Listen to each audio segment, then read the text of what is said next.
CBC Chair, Congresswoman Yvette Clark, and all the CBC members, all of the award winners, and everyone gathered here for your long-standing leadership and support. As a former, and I consider myself lifetime member of CBC, I am deeply honored to receive this award. For more than half a century, the CBC has not only been the conscience of the Congress, but a conscience of America, fighting for opportunity, for equality, and for freedom. With your help, 75 million Americans stood with us last year on behalf of a stronger America. Stood with a belief in the promise of America. And today, the CBC, in the tradition of its founders, confronts an unprecedented but not unfamiliar threat to that promise. The United States Congress has equal power to the executive branch in our constitutional government. And your work, then, is more important than ever, especially as your colleagues bend the knee and fail to uphold their constitutional duty.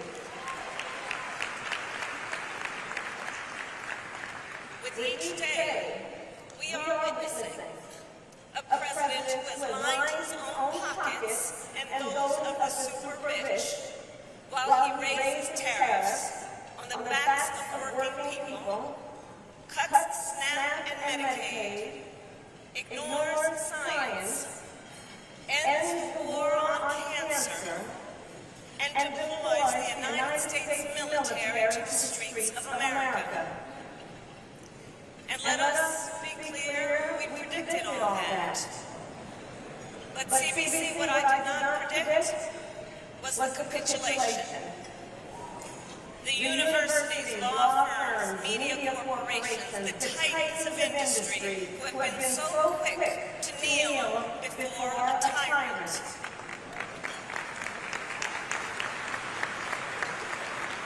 But I'll tell you who refuses to capitulate: the people. When a president with a fragile ego couldn't take a joke and brought down the weight of the federal government to silence the voice of a citizen, folks spoke with their pocketbooks this week, and Jimmy Kimmel is now back on the air.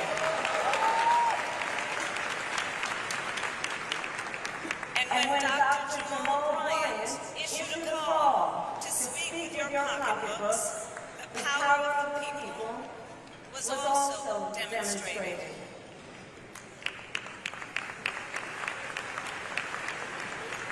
A time such as this demands that the leaders in this room remind the people of their power. Speak truth and speak with courage, even when you don't have all the answers. A time such as this demands that we win the midterms and enforce checks and balances on this unchecked, incompetent, unhinged president.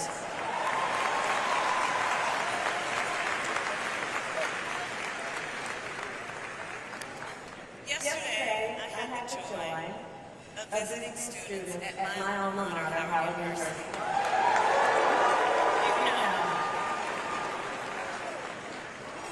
And while I was there, I remembered when I was their age, I got to Howard when I was 17.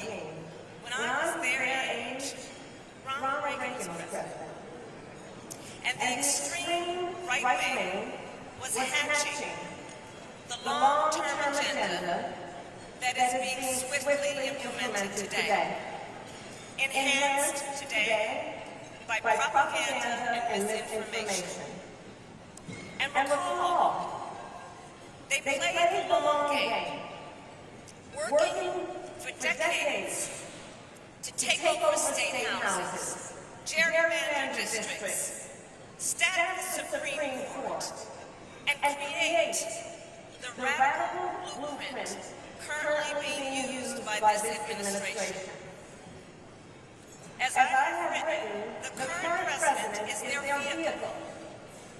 But the road was paved over decades by a hot and pungent brew, Ronald celebrity, the belligerent discourse of Newt Gingrich, and the nativism of Pat Buchanan.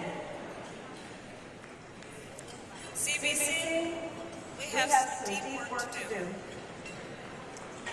And first, I would offer, we must prioritize immediacy. Focus on the immediate issues that people face, like the rising cost of groceries, housing, and child care.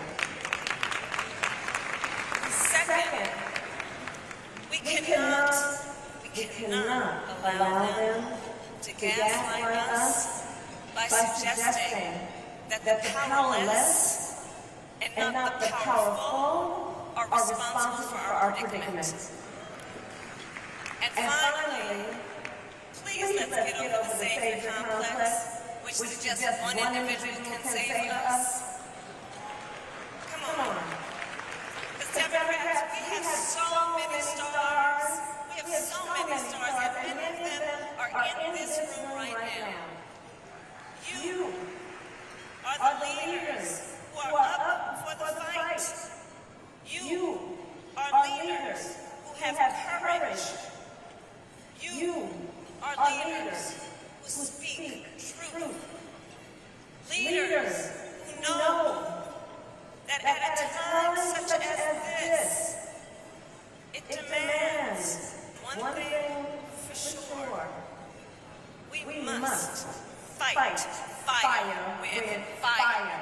So CBC, let's get to work. Thank you.